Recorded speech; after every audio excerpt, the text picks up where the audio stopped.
In this task, you will learn to evaluate a polynomial expression at a given value. But first of all, what is a polynomial?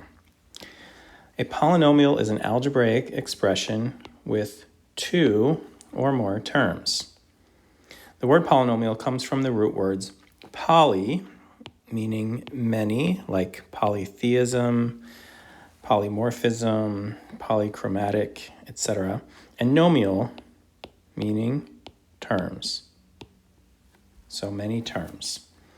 A polynomial can have constants or numbers, variables, which are represented with letters, and exponents, also known as powers. Those are the little numbers. A polynomial never has negative exponents. It's never divided by a variable or has a variable underneath a square root. So what does that look like? So here are some examples of polynomials.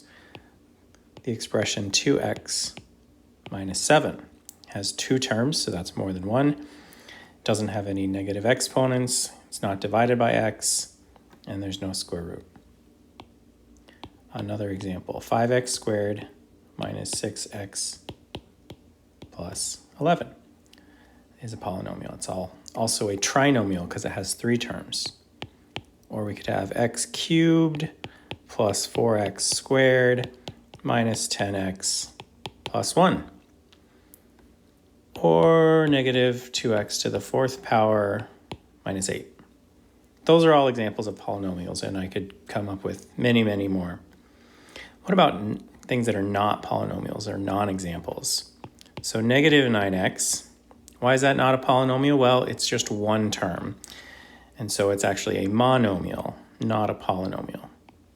What about this one? X to the negative 2 plus 3x minus 9. Well, the problem there is the negative exponent. You can't have a negative exponent in a polynomial. Here's another one. Square root of x minus 2. Well, you can't have the square root. The whole thing is the problem. And then finally, something like 5 over 7x minus 1, because the x is underneath the fraction. It's being divided by x. That is not allowed. So that is what a polynomial is. Next, we'll see how do you evaluate a polynomial expression.